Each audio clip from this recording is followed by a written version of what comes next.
कलाकार काम करना शुरू कर देते हैं, इससे कला का विकास होना शुरू हो जाता है।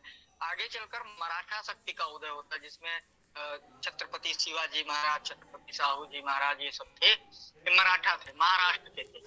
जब मराठा शक्ति का उदय हुआ, मराठाओं ने इधर भी आक्रमण किया, उधर भी आक्रमण किया, ज्यादातर एरिया अपने अंडर में कर लिया था। तो जब तमिलनाडु का तंजौर एरिया मराठाओं के अंडर में जाता है, तब इस क्षेत्र का और ज्यादा विकास होता है। मतलब शुरुआत पल्लव से हुई, फिर चोल पहुंचे, फिर राजा प्रभुजी ने आश्रय दिया 18 कलाकारों को, फिर मराठा शासकों के समय में शिवाजी जो है उनके समय में और ज्यादा विकास हो जाता है। इसमें चित्र कैसे बनाए जाते थे? ज्यादातर चित्र रामायण और कृष्ण लीला पर आधारित है। हालांकि साउथ के प्रमुख देवता शिव जी और उनके पुत्र कार्तिकेय, जिन्हें सुब्रमण्यम स्वामी कहा जाता है या मुरुगन स्वामी, वो रहे। सुब्रमण्यम स्वामी अर्थात कार्तिकेय और शिव, भगवान शिव, ये साउथ के प्रमुख देवता रहे। लेकिन तंजौर शैली में किया गया है, यहाँ पर आपका कृष्ण लीला और रामायण वाले चित्र बनाए गए। इनमें चित्र अगर बनाते थे तो क्या करते थे? रंगों को गाढ़ा लगाते थे, रंगों का गाढ़ा लेप इस्तेमाल किया जाता था। अब जब अगर आप गाढ़ा लेप लगाएंगे तो सूखने पर क्या होगा? उसमें उभार रहेगा। अगर बहुत पतले रंग लगाए तो उभार नहीं रहेगा, लेकिन अगर गाढ़ा लेप लगा दिए हैं रंगों का तो सूखने के बाद उसमें उभार रहेगा। ऐसा काम किया जाता था। आगे चल करके इन लोगों ने क्या किया? जल रंगों, वाटर कलर का इस्तेमाल करना शुरू कर दिया। वाटर कलर का, जल रंगों का इस्तेमाल किया, जल रंगों का इस्तेमाल किया और उनको चित्रों को अधिक सुंदर दिखाने के लिए, चित्र ज्यादा सुंदर दिखे, इसके लिए इन्होंने क्या किया? कहीं पर सोने के टुकड़े को चिपका दिया, कहीं चांदी का टुकड़ा चिपका दिया, कहीं कांच का टुकड़ा चिपका दिया, तो कहीं पर जो चमकीले पत्थर होते उनको चिपका दिया। मतलब ज्यादा प्रभावशाली एट्रैक्टिव बनाने के लिए चित्रों के ऊपर सोना, चांदी, पत्थर, कांच, इनको भी चिपका दिया गया। आगे चल करके क्या हुआ कि इनमें ये पूछा जाता है, दो चीजें पूछी जाती है, तो ग्लास पेंटिंग, ग्लास मतलब कांच, कांच पर चित्रण किया गया।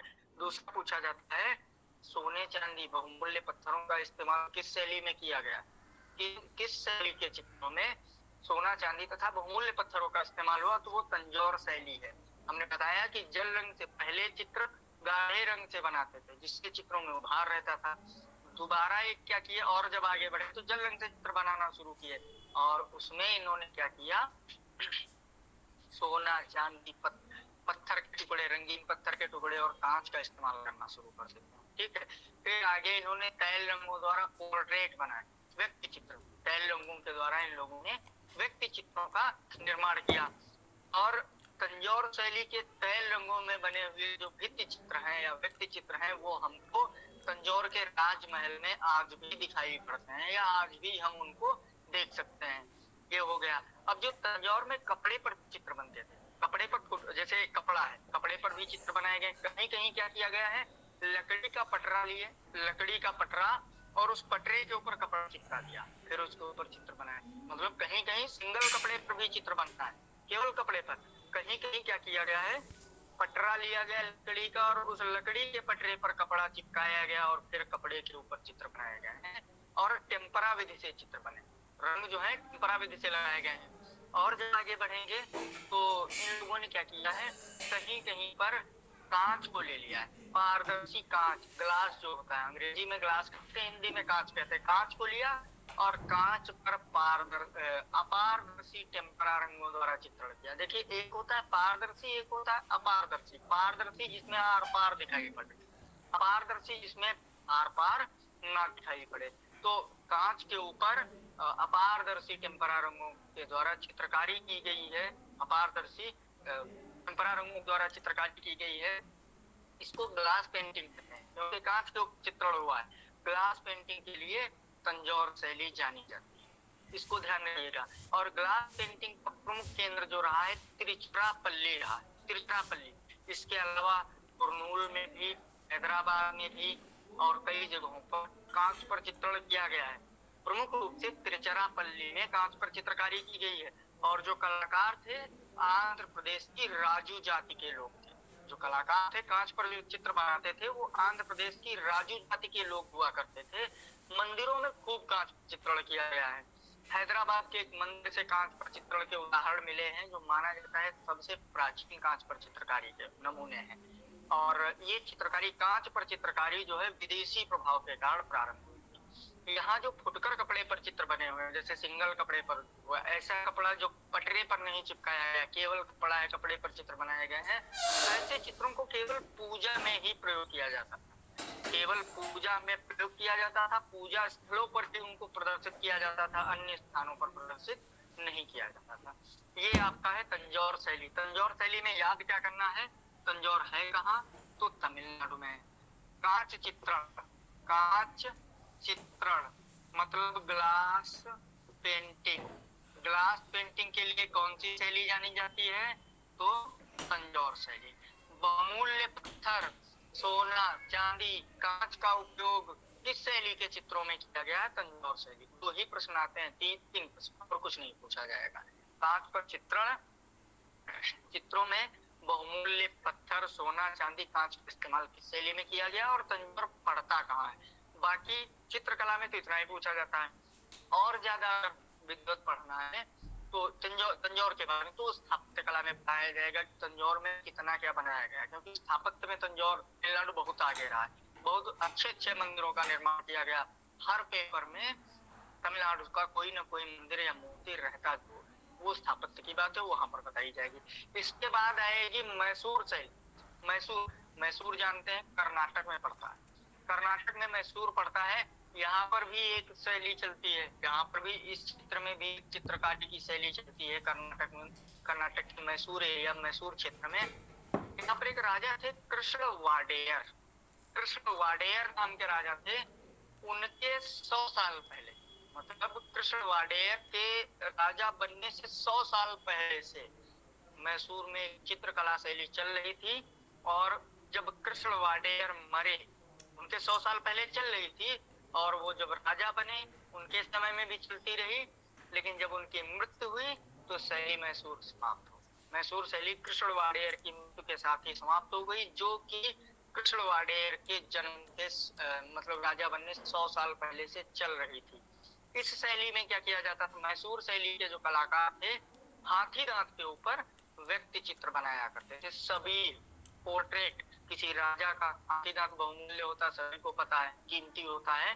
तो आम पब्लिक के बस की बात नहीं कि वो अपने पास हाथी दांत रखे। पता चल जाएगा तो पुलिस उठा ले जाएगी। आज के समय में तो पुलिस उठा ले जाएगी किसी को भी। पहले क्या था कि आम पब्लिक नहीं रखती थी उनको, वो उच्च लोग, जो उच्च वर्ग के लोग थे, वो छीन के लेके चले जाते थे। चोरी से आप रखते हैं तो बात अलग की है, लेकिन किसी की जान में उसको नहीं रख सकते थे आप। तो जो हाथी दांत था, वो उस पर उच्च वर्ग या सेनापति हो, मंत्री हो, राजा हो, रानी हो, या राजकुमार हो, या उच्च वर्ग के लोग हो, काफी धनाढ्य हो, अमीर हो, या आप बड़े अधिकारी हो, तभी आप हाथी दांत पर अपना चित्र बनवा सकते थे, अन्यथा नहीं। तो मैसूर शैली में हाथी दांत पर चित्र बनाए गए हैं, व्यक्ति चित्र। और एक चीज, हाथी दांत पर केवल व्यक्ति चित्र ही ज्यादा बनाए जाते हैं, इस चीज को ध्यान रखिएगा, क्योंकि हाथी दांत इतना मोटा होता है, वो इतना बड़ा डंडे के जैसा होता है हाथी दांत। हाथी की उम्र के ऊपर डिपेंड करता है। शुरू छोटे हाथी, छोटा हाथी होगा तो दांत छोटा होगा, बड़ा उम्र बढ़ती जाएगी, दांत बढ़ता चला जाता है, मोटाई बढ़ती चली जाती है। और जो हाथी दांत होते हैं मैक्सिमम इतने इतने बड़े होते हैं, इतने मोटे होते हैं, जैसे लकड़ी से पटरे निकाले जाते हैं, उसको चीर करके, फाड़ करके लकड़ी से पटरे बनाए जाते हैं, उसी प्रकार से हाथी दांत की भी ऐसे पट्टियां निकाली जाती हैं, उसको फाड़ करके पट्टियां निकाली जाती हैं। इस प्रकार से पट्टियों पर चित्र बनते हैं। कहीं कहीं क्या किया जाता है, इस पट्टी को ऐसे ऐसे काट दिया गया, इतना इससे गोल एरिया निकाल लिया गया, ठीक, हाथी दांत से ऐसे निकाल लिया गया, ये पूरा इस प्रकार से ऐसे निकाला गया। और फिर क्या किया गया, इसमें किसी भी व्यक्ति का चित्र बना दिया गया। देखिए, जब चीरेंगे, लकड़ी को चीरा जाता है तो उसमें रेसे रहते हैं, खुरदुरी रहती है, फिर उसको ऊपर से घिस करके चिकना किया जाता है। तो हाथी दांत को से जब पटरियां निकाली जाती हैं तो ये भी रहता है खुरदरा, और उसको हम चिकना करते हैं ऊपर से घिस करके चिकना करते हैं। जब चिकना हो जाता है तब उस पर चित्र बनाए जाते हैं। और चित्र बनते कहते हैं निडिल से बनाए जाते हैं। पहले स्केचिंग करेंगे, फिर निडिल लेंगे, निडिल से खुरचेंगे, उसके बाद में रंग भरे जाते हैं, रंग भरे जाते हैं। तो ये हो गया मैसूर और तंजौर शैली। अब इसको लिख देते हैं। मैसूर में खैर कुछ नहीं आता है, मैसूर कहाँ पड़ता है? कर्नाटक में। बाकी मैसूर शैली से कुछ नहीं पूछा जाता, तंजौर शैली से प्रश्न आते हैं। ये तंजौर शैली बताते हैं, वही 2-3 प्रश्न आते हैं। तंजौर शैली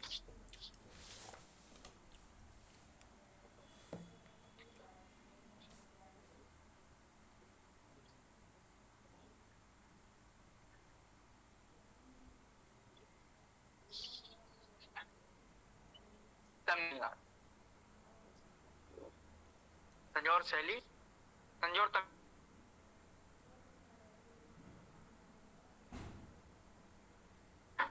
तमिलनाडु में पड़ता है। चोल राजाओं द्वारा संरक्षित तंजौर प्राचीन काल से ही विभिन्न कलाओं का समृद्ध केंद्र रहा। चोल राजाओं द्वारा संरक्षित तंजौर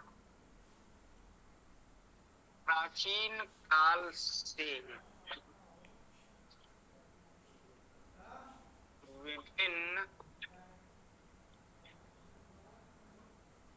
कलाओं का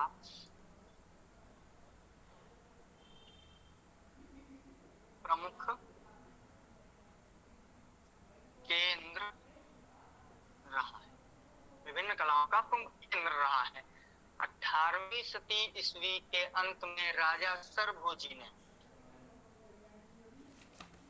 18वीं सदी ईस्वी के अंत में राजा सरभोजी ने राजस्थानी राज्यों के, जब राजस्थानी राज्यों का पतन शुरू हो जाता है, राजस्थानी राज्यों की अवस्था खराब होने पर, लिख देते हैं, राजस्थानी राज्यों की अवस्था खराब होने पर आश्रय की खोज में राज्यों की अवस्था खराब होने पर आश्रय की खोज में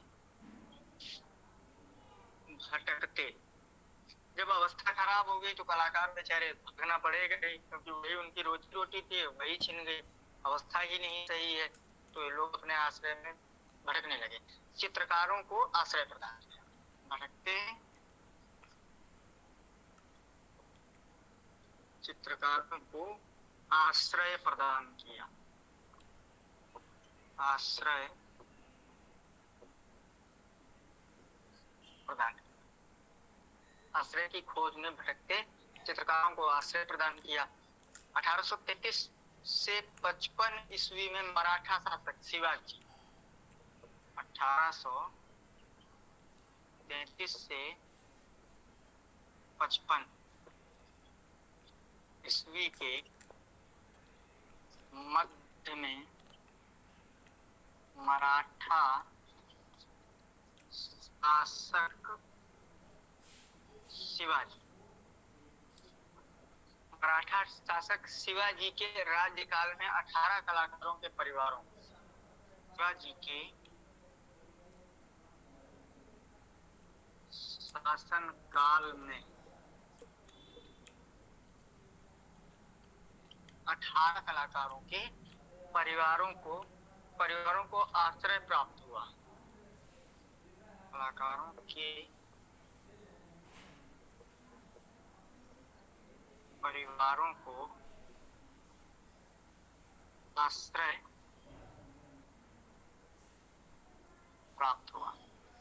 जो हाथी दांत और लकड़ी पर काम किया करते थे, कलाकार जो आश्रय प्रदान किए थे, ये हाथी दांत व काष्ठ पर चित्राकृतियां बनाते थे। जो हाथी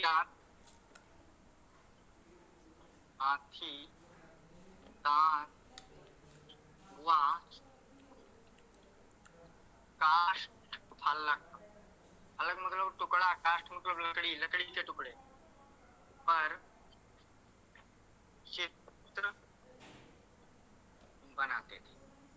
हाथी दांत व काष्ठ फलक पर चित्र बनाते थे। रामायण तथा कृष्ण लीला पर आधारित जो चित्राकृतियां बनाई गई,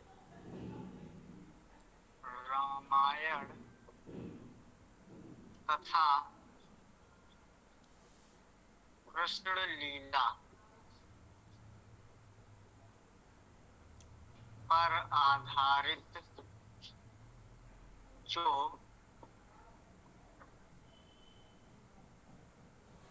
चित्राकृतियां बनाई गई, उनमें गाढ़े लेप से रंग लगाए गए, उनमें गाढ़े लेप से आकृतियां बनाकर उभार का हल्का प्रभाव दिखाया जाने लगा। उनमें गाढ़े लेप से, गाढ़े लेप से आकृतियां बनाकर उभार का हल्का भाव दिखाया जाने लगा। उभार का, जब गाढ़ा लगाएंगे सूखेगा तो उभार तो होगा ही, जानेगा। तथा बाद में जल रंगों से चित्र चित्रित करने, तथा बाद में इसी क्या लिख देते हैं, तथा बाद में जल रंगों से चित्र चित्रित करने के बाद, जल रंगों से चित्र बनाने के बाद उनमें सोना चांदी ये सब प्रयोग कर दिया जाता था। उनमें सोने के टुकड़ों एवं बहुमूल्य पत्थरों, उनमें सोने के टुकड़ों एवं बहुमूल्य पत्थरों तथा कांच, कांच का प्रयोग किया जाने लगा। प्रयोग किया जाने, कांच का प्रयोग किया जाने लगा। हटा देते हैं इसको, आगे बताते हैं। इसके अलावा तैल रंग में व्यक्ति चित्र भी बनाए गए।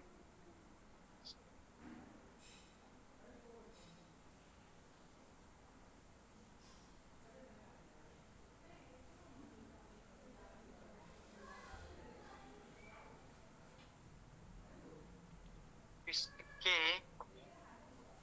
अलावा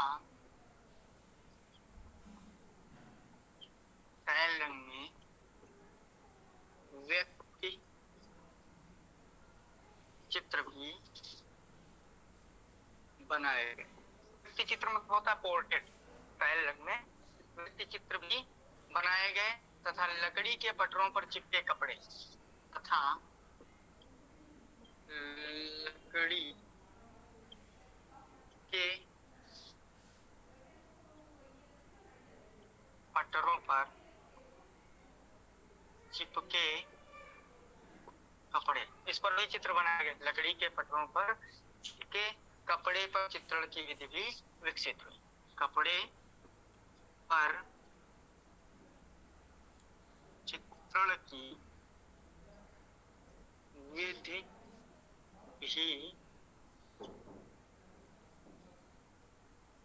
विकसित हुई। लकड़ी पर चिपका दिया जाता था, फिर उससे चित्र बनाए जाते थे। तैल रंग वाले भित्ति चित्र आज भी तंजौर के राजमहल में सुरक्षित है। तैल रंग वाले भित्ति चित्र आज भी तंजौर के राजमहल में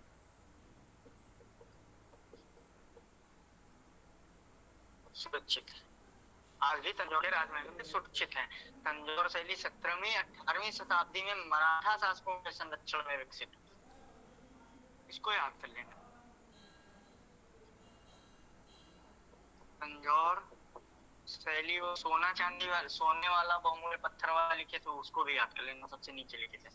तंजौर शैली 17वीं 18वीं सदी ईस्वी में मराठा शासकों के समय विकसित हुई। प्रमुख रूप से मराठा शासकों के समय में ही विकसित होती है। इस शैली में कृष्ण की जीवन की घटनाओं का सर्वाधिक अंकन किया गया है। ये महत्वपूर्ण, देखिए इसको मार्क कर दें। इस शैली में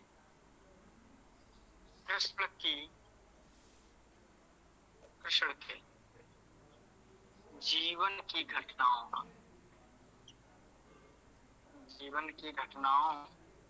का सर्वाधिक अंकन, कृष्ण के जीवन की घटनाओं का सर्वाधिक अंकन किया गया है। इस शैली के पटचित्रों का निर्माण पूजा के लिए होता था, जिन्हें पूजा गृह में रखा जाता था। इस शैली में पटचित्रों मतलब कपड़े पर बने चित्रों का निर्माण पूजा के लिए होता था तथा पटचित्रों को पूजा गृह में ही रखा जाता था। उन्हें अन्य किसी जगह पर प्रदर्शित नहीं किया जाता था। पटचित्रों को पूजा गृह में ही रखा जाता था। उन्हें अन्यत्र या अन्य किसी स्थान पर प्रदर्शित नहीं किया जाता था। दूसरे किसी भी स्थान पर उनका प्रदर्शन नहीं किया जाता था। शुद्ध सपाट रंगों के प्रयोग के साथ इन चित्रों में शुद्ध सपाट रंगों के प्रयोग के साथ, मतलब सपाट रंग प्रयोग किए जाते थे, साथ इन चित्रों में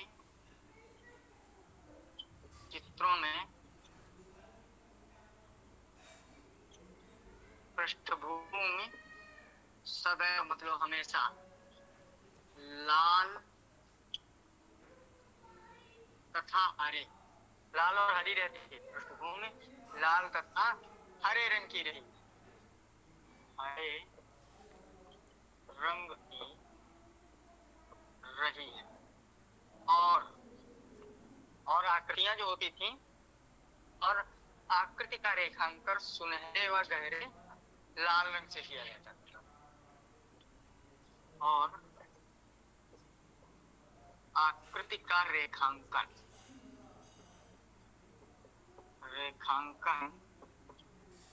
सुनहरे तथा गहरे लाल रंग से किया जाता था। सुनहरे तथा गहरे लाल रंग से किया जाता था। और क्या देते हैं इसको फिर बताते हैं। तथा चित्र की सजावट के लिए कांच के टुकड़ों का भी प्रयोग किया जाता था।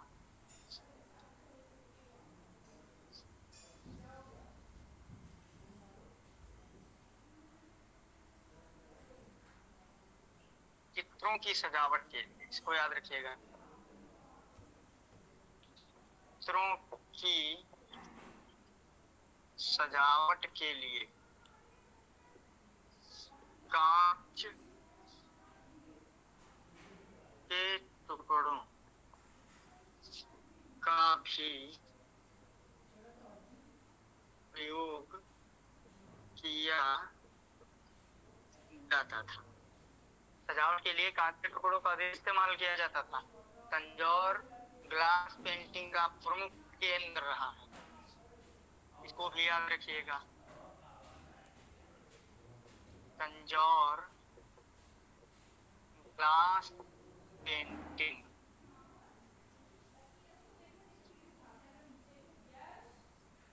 कांच पर चित्रण का प्रमुख केंद्र रहा। ध्यान रखिएगा, ग्लास पेंटिंग, ये पॉइंट पूछा जाता है, ग्लास पेंटिंग का केंद्र रहा है।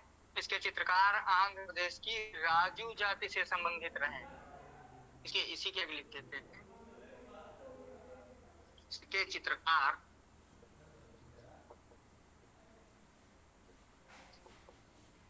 आंध्र प्रदेश की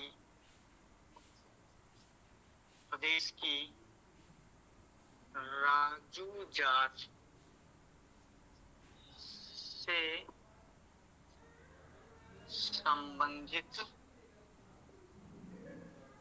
रहे। आंध्र प्रदेश की राजू जाति से संबंधित रहे। इस पद्धति में सादे कांच पर टेम्परा तकनीक से अपारदर्शी गाढ़े रंग भरे जाते हैं। इस पद्धति में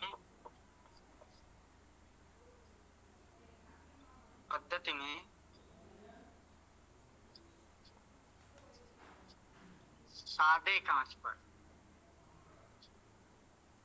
अपारदर्शी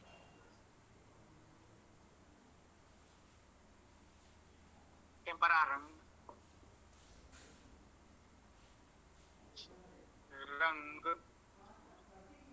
भरे जाते हैं।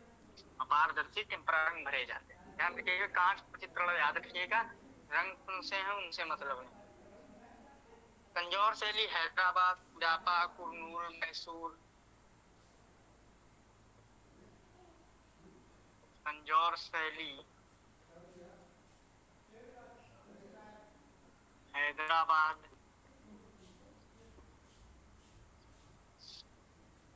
जापा,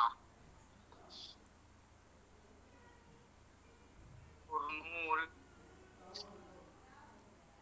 हैदराबाद, कुडापा, कुरनूल, तिरुचिरापल्ली, मैसूर। इसमें कुछ जो स्थान है वो आंध्र प्रदेश में पड़ते हैं, कुछ स्थान कर्नाटक में पड़ते हैं और कुछ तमिलनाडु में, तथा पुदुकोट्टै आदि स्थानों पर स्थानीय तथा पुदुकोट्टै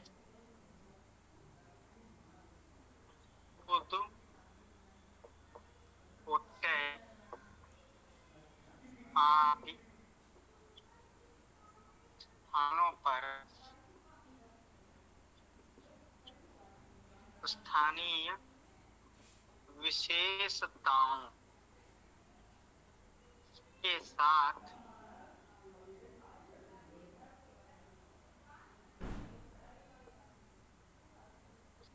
विकसित हुई। आदि स्थानों पर स्थानीय विशेषताओं के साथ विकसित हुई। तंजौर शैली में कांच चित्रण जो है विदेशी प्रभाव के कारण प्रारंभ हुआ। तंजौर शैली में कांच पर चित्रण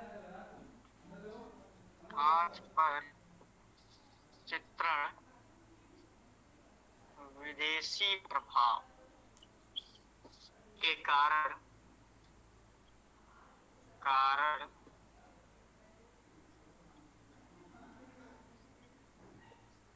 हुआ। ये हो गया।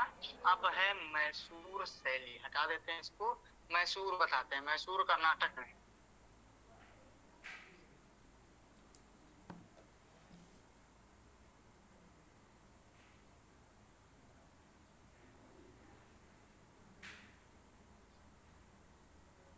मैसूर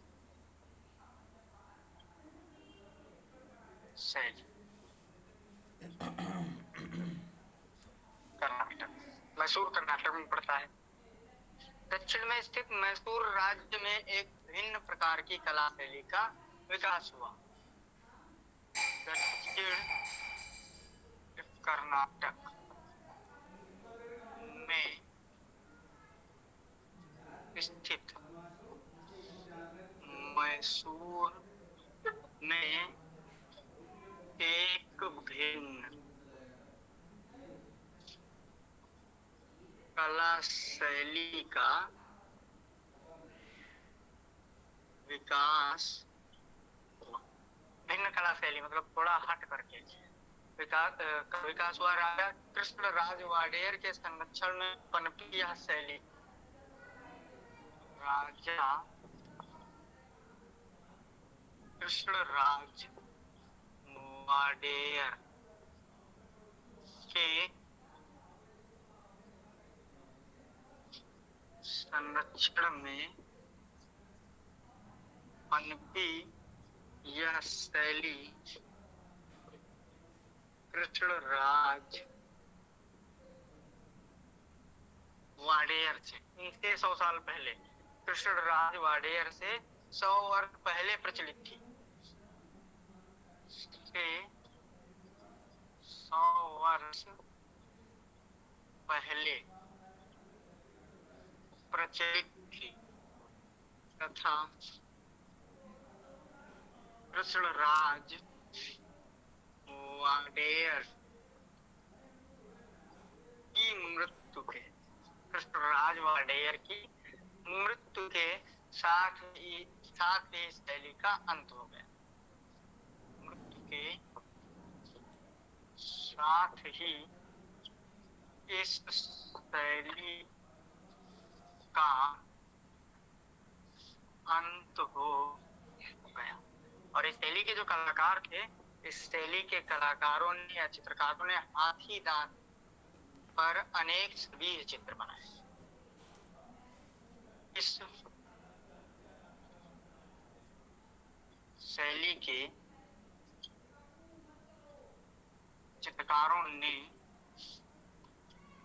हाथी दांत पर अनेक छवि चित्र बनाए। बस ये हो गई, इसमें कुछ पूछा नहीं जाता है। अब आता है भारत में विदेशी कलाकारों का आगमन। इसको बताते हैं, इसको समझिएगा। भारत में विदेशी कलाकारों का आगमन।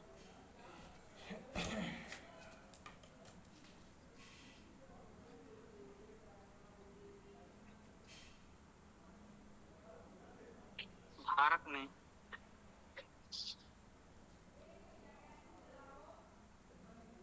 विदेशी कलाकारों का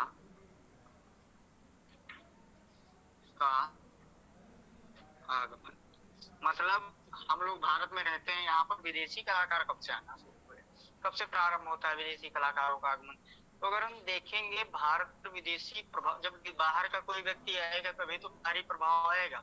कोई आया ही नहीं तो हम क्या जाने उसके यहाँ की चीजों के बारे में, या उसके प्रभाव को क्या जाने वहाँ क्या कैसा बनता है। जब आएगा हम उससे घुलेंगे, मिलेंगे, बातचीत करेंगे, काम करेंगे उसके साथ, तभी तो हम उसकी चीजों को सीख पाएंगे या उसका प्रभाव हमारे ऊपर आएगा। तो सबसे पहले अगर देखा जाए पुराने समय से, प्राचीन समय से देखा जाए तो एक गांधार कला थी। गांधार कला ये मूर्ति कला शैली थी। मूर्ति कला शैली, गांधार कला मूर्ति कला शैली थी। भारत में स्थापित पहला विदेशी राजवंश था कुषाण राजवंश, जिसका प्रतापी राजा था कनिष्क। और कनिष्क के समय में ही बौद्ध धर्म की चौथी संगीति हुई। कनिष्क के समय में बौद्ध धर्म की चतुर्थ संगीति का आयोजन कुंदवन कश्मीर में हुआ, और वहीं पर अश्वघोष और वसुमित्र दोनों में, अश्वघोष और वसुमित्र दो लोग होते हैं, इन दोनों में मतभेद हो गया, दोनों के विचार अलग अलग हो गए और बौद्ध धर्म दो शाखाओं हीनयान और महायान में बट गया। हीन यानी पुराने रास्ते पर चलते थे, जैसे पुराने समय में बौद्ध धर्म को माना जाता था वैसे ही माने। महायानी लोगों ने क्या किया, महात्मा बुद्ध के चित्र और मूर्तियां बनाकर उनकी पूजा करना शुरू कर दिया था। तो भारत में स्थापित पहला विदेशी राजवंश जो है वो कुषाण था, और कुषाण राजाओं ने महात्मा बुद्ध की मूर्तियां बनाना प्रारंभ किया, मूर्तियां बनाना प्रारंभ किया। ये लोग थे कहाँ के, यूनान के थे। ये जो कुषाण राजा थे यूनान के रहने वाले थे। अब कोई बाहर से आएगा आपके यहाँ शासन करेगा, उसके लोग आएंगे रहेंगे आपके यहाँ, मूर्तिकार आएंगे तो जैसा काम करेंगे वो सब तो अपने शैली में करेंगे ना, क्योंकि उन्होंने तो वहीं शिक्षा पाई, वहीं पैदा हुए, वहीं पे बढ़े, वहीं का रहन सहन देखा, वहीं कल्चर संस्कृति का प्रभाव है उनके ऊपर, तो वैसा निर्माण करेंगे वो। तो जब पहला विदेशी राजवंश भारत में कुषाण स्थापित हुआ, उसी के साथ और उसी समय एक नई चीज शुरू हो जाती है, वो महात्मा बुद्ध की मूर्तियां। बौद्ध धर्म उस समय बहुत पॉपुलर था, क्योंकि हिंदू धर्म में जो है उसमें वर्ग डिवाइड, ब्राह्मण, क्षत्रिय, वैश्य, शूद्र। शूद्र निम्न माना जाता था, उससे उच्च वैश्य होता था, उससे उच्च क्षत्रिय और सबसे उच्च ब्राह्मण माना जाता था। तो उसमें बड़ा छुआछूत ये सब चीजें थी, इसलिए। और बौद्ध धर्म क्या करता था, वो सबको एक समान मानता था, सबको एक समान मानता था, किसी में कोई भेदभाव नहीं था। तो लोग बौद्ध धर्म से बहुत जुड़ गए थे, समान माना गया तो उससे बहुत ज्यादा लोग जुड़ जाते हैं और बौद्ध धर्म पॉपुलर हो जाता है, पॉपुलर हो गया। और महात्मा बुद्ध की मूर्तियां भी बनने लगी। पहले मूर्तियां नहीं बनाई जाती थी, केवल उसके उनके बारे में, उनकी कहानियों को पढ़ा जाता था, बस प्रतीकों को पूजा जाता था। लेकिन अब मूर्तियां बनना शुरू हुई, जब ये धर्म इतना पॉपुलर था तो मूर्तियां बनना शुरू हुई, तो कितनी पॉपुलर हुई होंगी सोच लीजिए। जैसे फिल्में बनना शुरू हुई थी, तो पहले के समय में क्या था, लोग कहानियां पढ़ करके संतुष्ट हुआ करते थे। फिर बाद में जब फिल्में बनना शुरू हुई तो देखिए आज फिल्म इंडस्ट्री वाले कहाँ है, कोई 700 अरब का मालिक है, कोई 500 अरब का मालिक है। तो इतने ज्यादा पॉपुलर हो गए, इतने ज्यादा पॉपुलर हो गए कि बहुत ज्यादा संपत्ति कमाए। उस समय संपत्ति तो खैर नहीं थी, लेकिन जोर शोर से मूर्तियां बनाई गई। तो अब मूर्तियां बनाई गई किसके संरक्षण में, यूनानी लोगों के संरक्षण, यूनानी लोगों के संरक्षण में मूर्तियां बनाई गई। और लोग भी कहा, जब राजा वहां का था तो उसने अपने यहाँ कलाकारों को भी बुलाया, तो वहां के कलाकार भी थे यूनान के। और वो जो मूर्तियां बनाई गई, लगभग 50,000 से भी ज्यादा मूर्तियां बनाई गई, उसको कहते हैं गांधार शैली, भारत के उत्तरी पश्चिमी हिस्से में चली थी।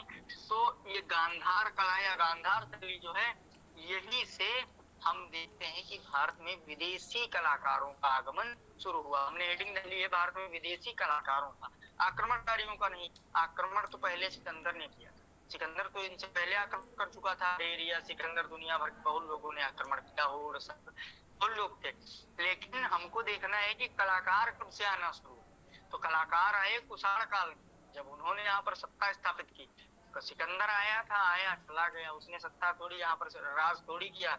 अगर वो राज करता तो उसके समय में लोग आकर के रहने लगते।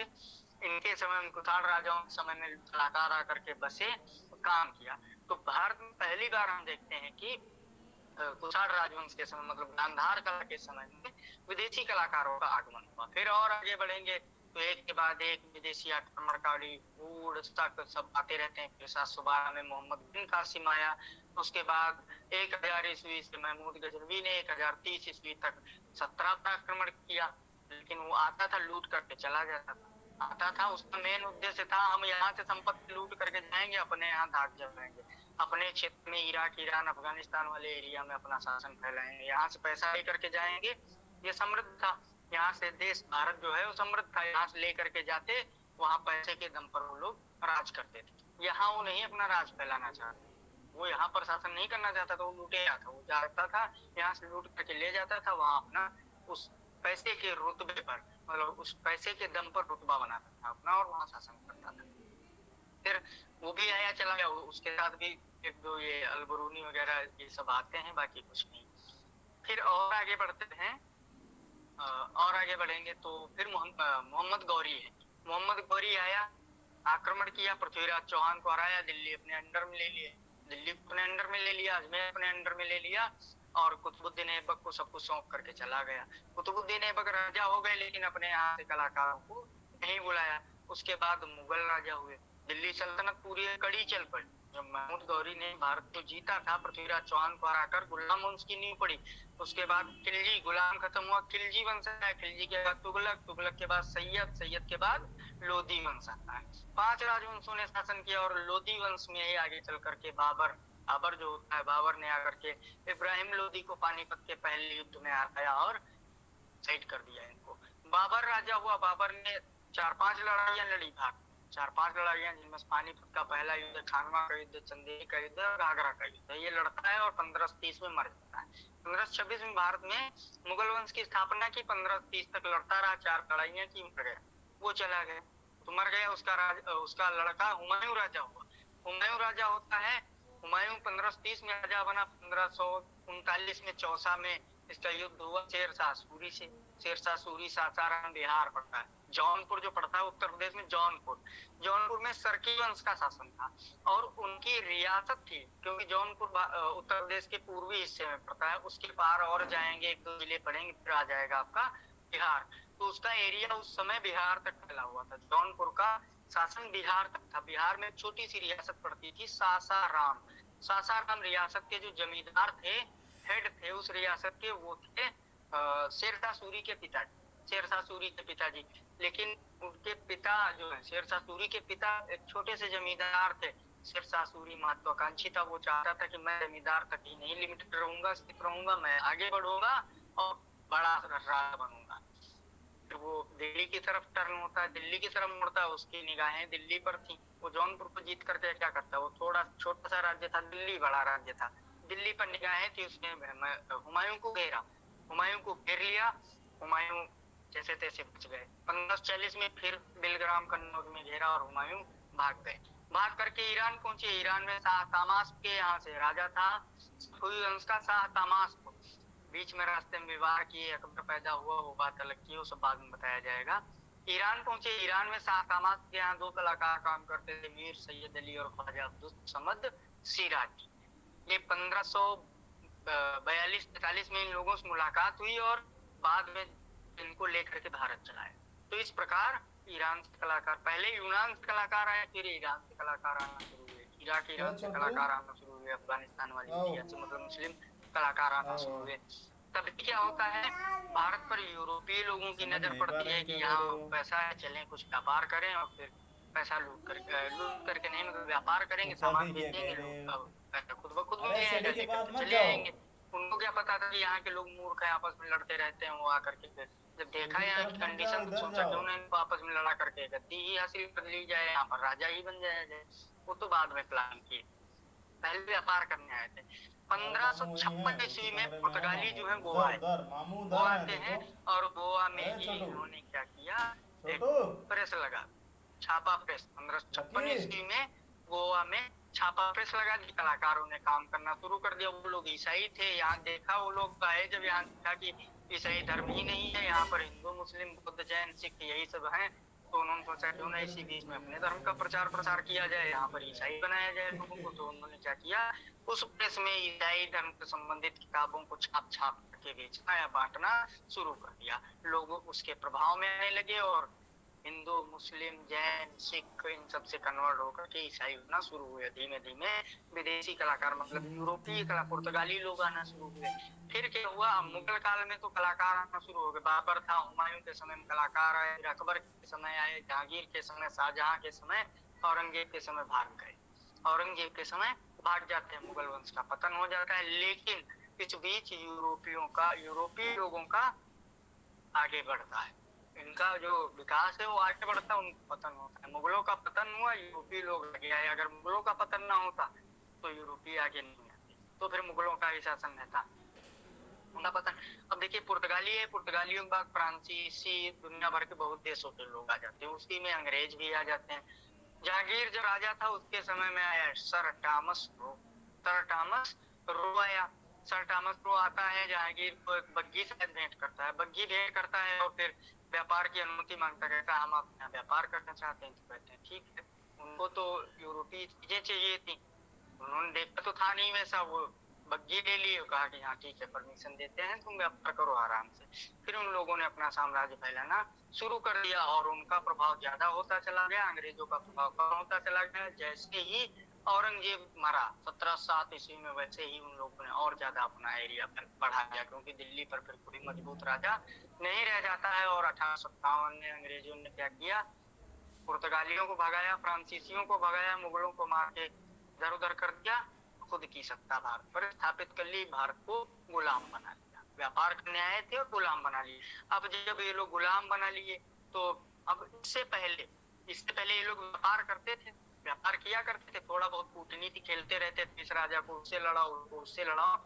इस बीच में पैसा भी कमाते थे, क्योंकि यहाँ काफी पैसा था, पैसा कमाते थे। इनके यहाँ के लोग घूमने भी आते थे भारत में, घूमते थे, देखते थे, और जो कलाकार होते थे वो क्या करते थे, कहीं अजंता गए तो अजंता के चित्र बना लिए, एलोरा गए तो एलोरा के चित्र बना लिए, कन्याकुमारी गए तो समुद्र का दृश्य बना लिया, आगरा आए तो ताजमहल का चित्र बनाया, कोलकाता गए तो विक्टोरिया महल है उसका चित्र बना लिया, या और भी जो इमारतें हैं उनके चित्र बना लिए। दक्षिण भारत तमिलनाडु पहुंचे तो इन्होंने क्या किया, मीनाक्षी मंदिर के चित्र बना लिए। तो मतलब जो लोग घूमने आते थे घूमते थे, और बहुत से कलाकार भी तो घूमने के शौकीन होते हैं। तो जो कलाकार आए उन्होंने क्या किया, भारत के कोने कोने में घूमा और पहाड़ियों के, मंदिरों के, पुल के, नदियों के, झरनों के, विरासतें, महलों के जो बिल्डिंग्स बनी हुई उनके सबके चित्र बनाए। इससे काफी पैसा मिला उनको, काफी पैसा मिला। सेना के जो अंग्रेज अधिकारी थे उन्होंने तो पैसा दिया ही, साथ में जो वो लोग क्या करते थे, इन सब के चित्र बनाते ही थे, साथ में क्या करते थे, जो अंग्रेज जो ईस्ट इंडिया कंपनी की स्थापना हो चुकी थी उसके जो अधिकारी थे उनके चित्र बनाते थे, उनकी पत्नी के चित्र बनाते थे, उनकी फैमिली के चित्र बनाते थे, जिसको देख करके यूरोपी लोग प्रसन्न होते थे। उनकी तो आदत पड़ी थी वैसे चित्र देखने की, तो प्रसन्न हुए, थोड़ा बहुत पैसा देते। लेकिन उसका इफेक्ट पड़ा भारत के राजाओं पर। भारत के राजा, वो लोग, वो सेना के जो अधिकारी थे उनके दिमाग में क्या था कि क्यों ना हम राजा का चित्र ऐसा ही बनवाएं, क्योंकि इनके यहाँ ऐसा काम नहीं होता है, इनके यहाँ तो अपने तरीके से चित्र बनाए जाते हैं, हमारे यहाँ यथार्थवादी चित्र बनते हैं। अपने कलाकारों से अगर हम इस राजा का चित्र बनवाएंगे, इसको भेंट करेंगे तो काफी पैसा मिलेगा और ये हमको और आगे बढ़ाने की कोशिश करेगा। इन लोगों ने यही कूटनीति की, चित्रकारों को भेजा कि चलो राजा के यहाँ लेके चलते हैं तुमको, वहां चित्र बनवाते हैं राजा का। राजा का जब चित्र बनाया गया, राजा को भेंट किया गया, राजा मंत्रमुग्ध हो गए। मतलब बड़ा खुश हो गए कि वाह बहुत अच्छा चित्र बनाया है, जैसे फोटो होता है वैसा ही बना दिया, सेम सेम यथार्थवादी चित्र बन गया। राजा खुश हुए। राजा अपने यहाँ तो जानते ही हैं आप, सीरियल देखिए पुराने वाले, जो प्रसन्न होते हैं राजा तो खूब लुटाते हैं, सोना चांदी लुटा देते हैं, गले में बहुत सारा पहने रहते हैं उठा के दे देते हैं, लेके जाओ मौज करो, यही होता था, क्योंकि किसी चीज की कमी नहीं थी।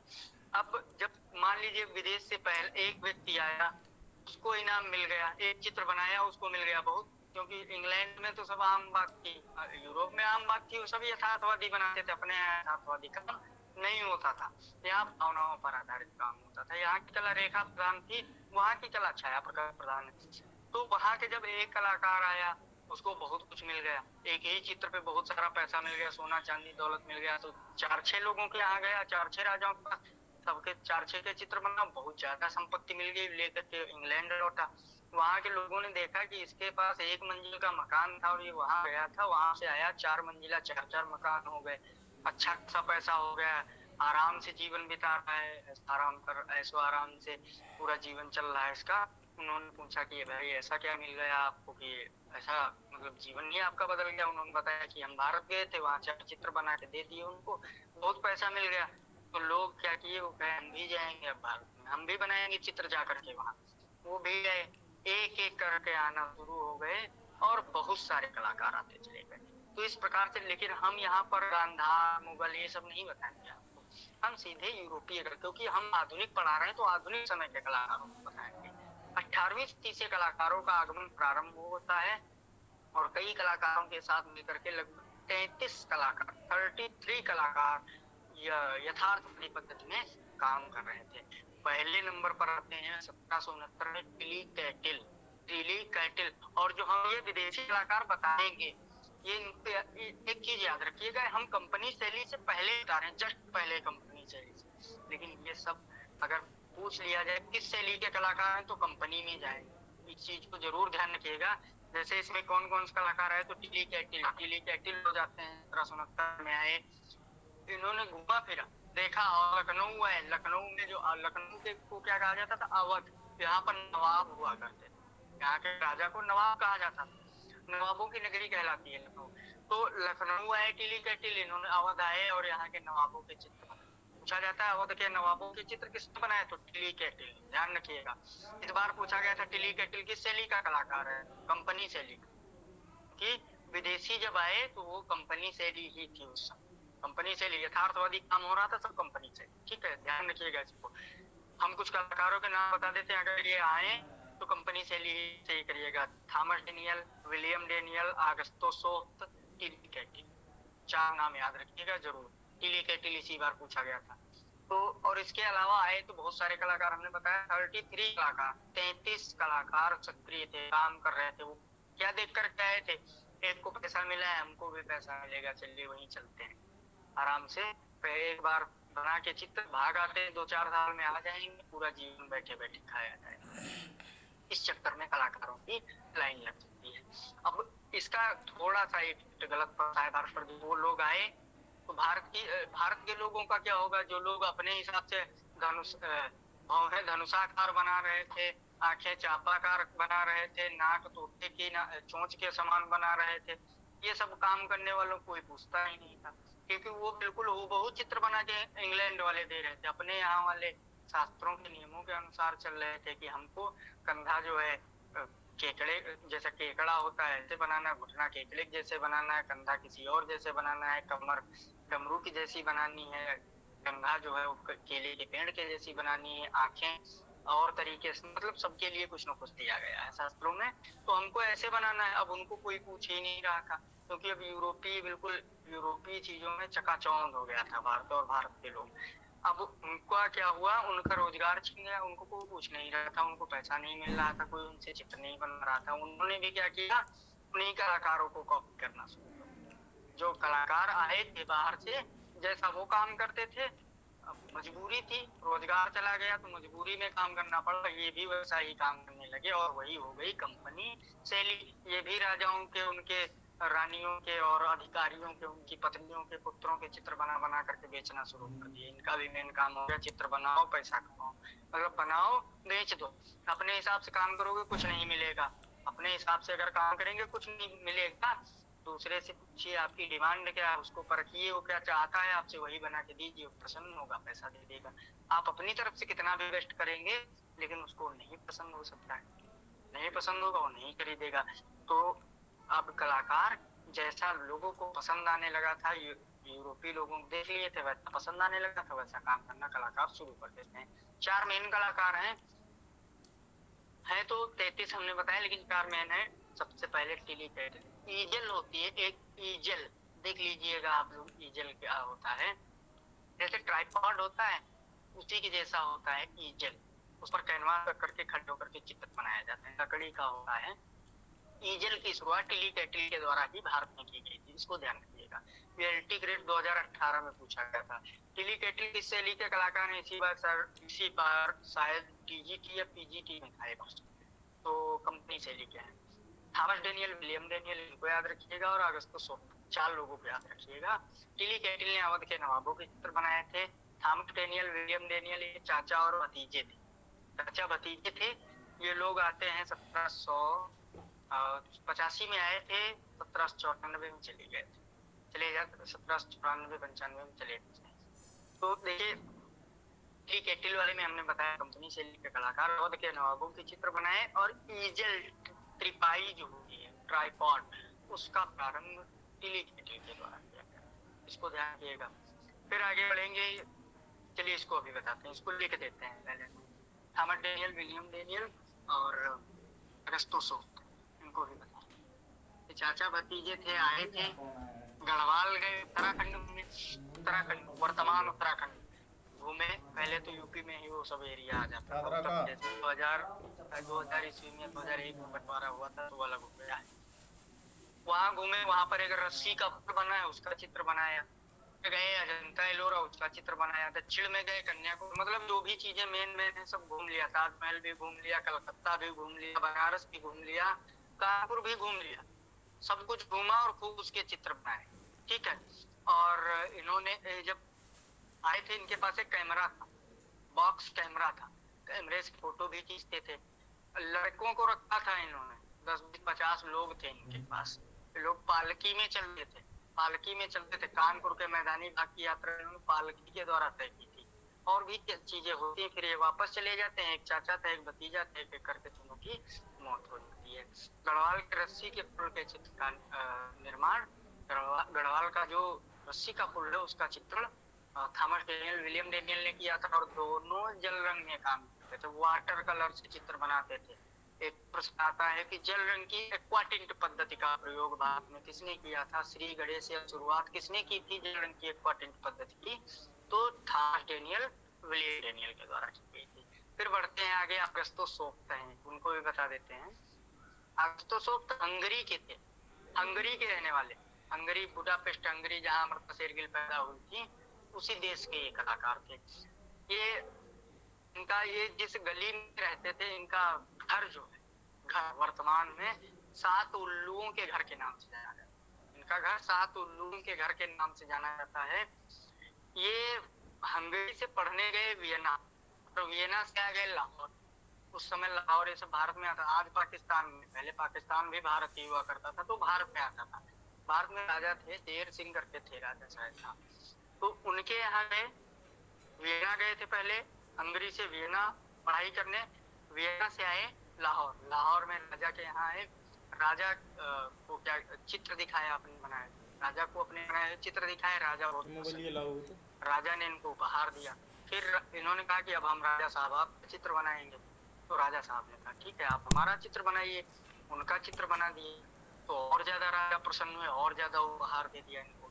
फिर ये क्या किए, लाहौर के चित्र बनाए। फिर ये गए अमृतसर, अमृतसर पहुंचे। अमृतसर तो जानते ही हैं, वहां पर स्वर्ण मंदिर स्थित है, मतलब सिखों का प्रमुख केंद्र माना जाता है अमृतसर, धार्मिक केंद्र है अमृतसर। जैसे हिंदू धर्म में अयोध्या है, बनारस है, काशी प्रयाग है, वैसे ही आपका इसमें सिख संप्रदाय में ये अमृतसर है। वहाँ गोल्डन टेम्पल बना हुआ है, स्वर्ण मंदिर बना हुआ। जब यहाँ गए, इन्होंने गुरु ग्रंथ साहिब, ग्रंथ है सिखों का, गुरु ग्रंथ, उसके चित्र बनाना शुरू किए। और ये ब्रश से, ब्रश होते हैं, ब्रश को मुंह में दबाए थे, एक ब्रश से चित्र बना रहे थे, दूसरे ब्रश को मुंह में दबाए हुए थे। लोगों ने समझा, जो भक्त जन थे सिख संप्रदाय, मतलब उस मंदिर के जो श्रद्धालु थे, उन्होंने समझा कि ये सिगरेट पी रहे हैं, सिगार पी रहे हैं मंदिर के अंदर। उन्होंने इनको पीटना शुरू कर दिया, बहुत ज्यादा पीटा, मरते मरते बचते हैं। फिर ये वहां से भाग आते हैं, वहां से भाग करके दिल्ली आए। दिल्ली में बहादुर शाह जफर का चित्र बनाया, और बहादुर शाह जफर का चित्र बनाने के बाद इधर उधर थोड़ा बहुत घूमे और वापस चले जाते इंग्लैंड। इंग्लैंड गए, वहीं पागल खाने में पागल हो जाते, उनकी मौत हो। ये है इन लोगों की हिस्ट्री, ठीक है। टिली कैटिल, पूरा विदेशी कलाकारों का पूरा हम विवरण ही बता दिए, कहाँ से शुरू हुए और कहाँ तक है। शुरुआत का तो खैर इसमें नहीं आता है, पूछा जाता है आधुनिक, और हमने बताया भी कि टिली कैटिल से शुरू करना। टिली कैटिल से आता है, उसमें आया था क्या कहते हैं, एलटी ग्रेड 2018 में आया था। ईजल त्रिपाठी जिसको कहते हैं, उसका प्रारंभ भारत में किसने किया, यही माने जाते हैं टिली कैटिल। ये भारत में विदेशी कलाकार।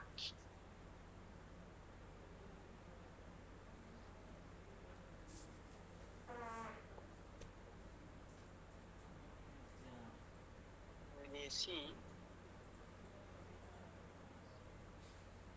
कलाकार, भारत में विदेशी कलाकार, भारत में विदेशी कलाकार प्राचीन काल से ही आते रहे हैं। जिसका प्राचीनतम उदाहरण गांधार शैली। भारत में विदेशी कलाकार प्राचीन काल से ही आते रहे हैं, जिसका प्राचीनतम उदाहरण है गांधार शैली। गांधार शैली मूर्ति कला की शैली है। पुर्तगालियों का गोवा में केंद्र स्थापित होने के पश्चात मुगल कला पर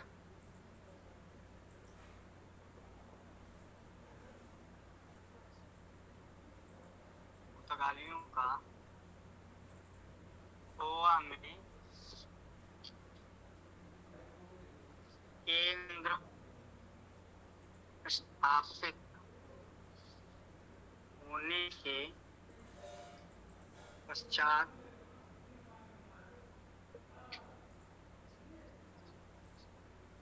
मुगल कला, गोवा में केंद्र स्थापित होने के बाद मुगल कला पर पुर्तगाली प्रभाव दृष्टिगत हुआ।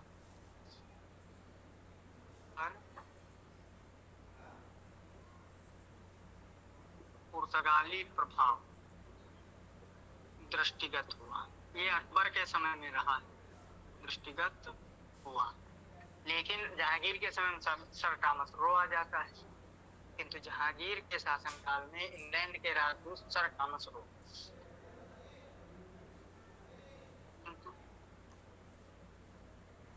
जहांगीर के शासनकाल में इंग्लैंड, जहांगीर के शासनकाल में इंग्लैंड के राजदूत सर टॉमस रो को भारत में इंग्लैंड के राजदूत सर टॉमस रो को भारत में व्यापार करने की अनुमति, इनको बग्घी दे देते हैं और ये बड़ा प्रसन्न हो जाते हैं। भारत में व्यापार करने की अनुमति देने के साथ जो ब्रिटिश प्रभाव भारत में आया, अनुमति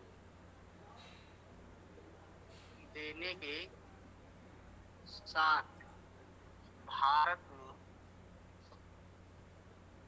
में जो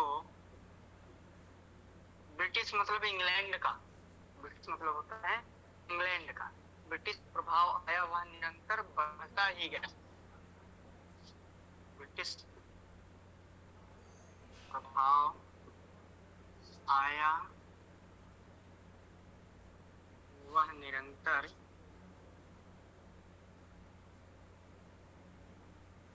बढ़ता ही गया, निरंतर बढ़ता, लगातार बढ़ता ही जाता है, जिससे मुगल तथा राजस्थानी शैली में देखा जा सकता है, जिसे मुगल तथा राजस्थानी शैली, राजस्थानी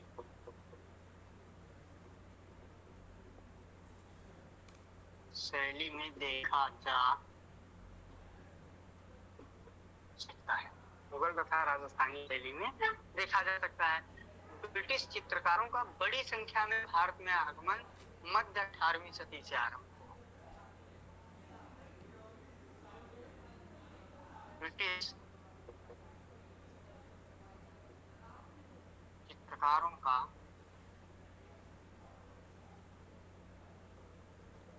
अधिक संख्या में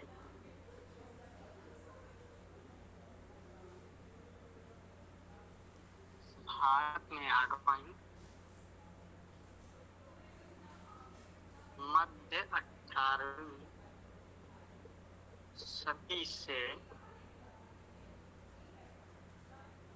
आरंभ हुआ। अधिक संख्या में भारत में आगमन मध्य 18वीं सदी से आरंभ होता है। इन चित्रकारों ने कंपनी के उच्च अधिकारियों व उनकी पत्नियों व परिवारजनों के चित्र बनाए। किन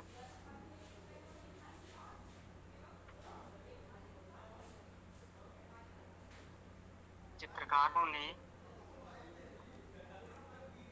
कंपनी के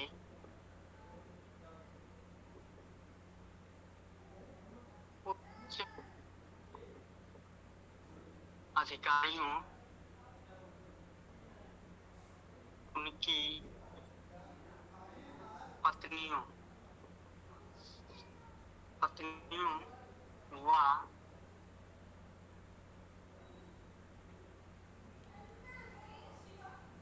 परिवारी जनों के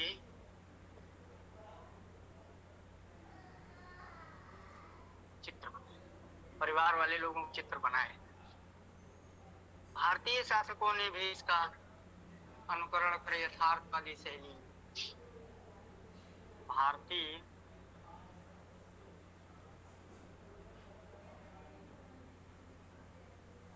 शासकों ने भी इसका अनुकरण मतलब अनुकरण कर यथार्थवादी शैली में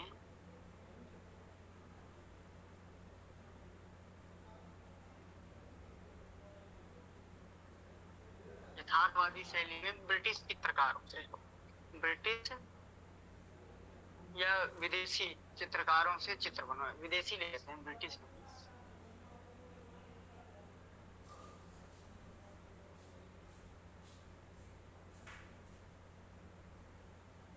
विदेशी चित्रकार से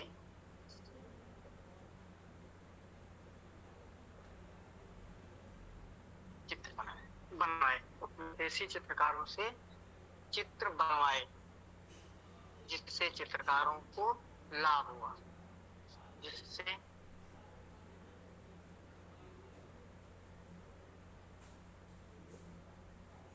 चित्रकारों को लाभ हुआ। जब लाभ होता है, एक को पैसा मिलता है, वो जाकर के इंग्लैंड में सूचना देता है कि भारत में चलिए थोड़ा सा चित्र बनाने बड़ा पैसा मिल जाता है, सोना चांदी, और लाइन लग जाती है। यानी इन चित्रकारों का समय 1760 से 1900 ईस्वी तक था।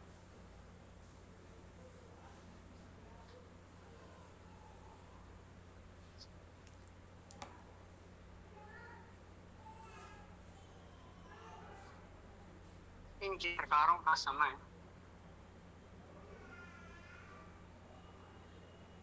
इन चित्रकारों का समय 1760 ईस्वी से 1900 ईस्वी तक था। 1760 ईस्वी से 1900 ईस्वी तक रहता है। 1769 ईस्वी में भारत में टिली कैटिल आए, इनको ध्यान रखिएगा। 1769 ईस्वी में टिली कैटिल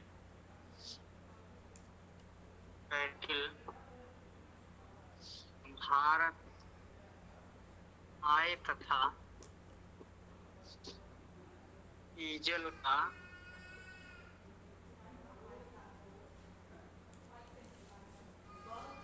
प्रारंभ किया। इन्होंने अवध के नवाबों, ईजल का प्रारंभ किया। इन्होंने अवध के दरबार मतलब लखनऊ के नवाबों का चित्रण किया। इन्होंने अवध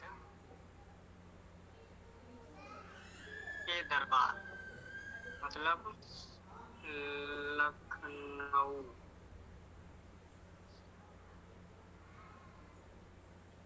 के नवाबों और के दरबार का चित्रण किया। लखनऊ में जो दरबार लगता था उसका और राजाओं का, इन सब का चित्रण किया। और इनकी सफलता का समाचार इंग्लैंड पहुंचाया और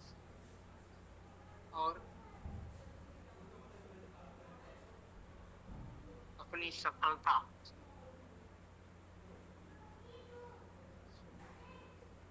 का समाचार इंग्लैंड पहुंचाया। मतलब ये कितना सफल रहे, कितने चित्र बनाए, कितना पैसा मिला, ये सब सूचना जो है इंग्लैंड को जब पहुंचती है तो वहां से फिर लाइन लग जाती है। बहुत सारे कलाकार आते हैं, सबसे मतलब अब इस समय लगभग इंग्लैंड पहुंचा और अपनी सफलता का समाचार इंग्लैंड पहुंचा। तत्पश्चात इंग्लैंड से भारी मात्रा में, भारी संख्या में कलाकार भारत आए, जिनमें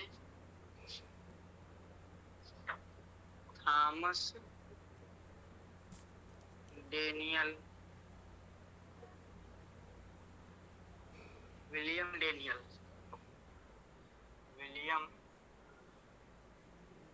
डेनियल तथा आगस्तो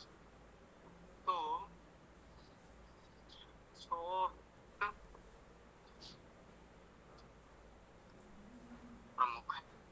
इस समय लगभग 33 विदेशी कलाकार यथार्थवादी शैली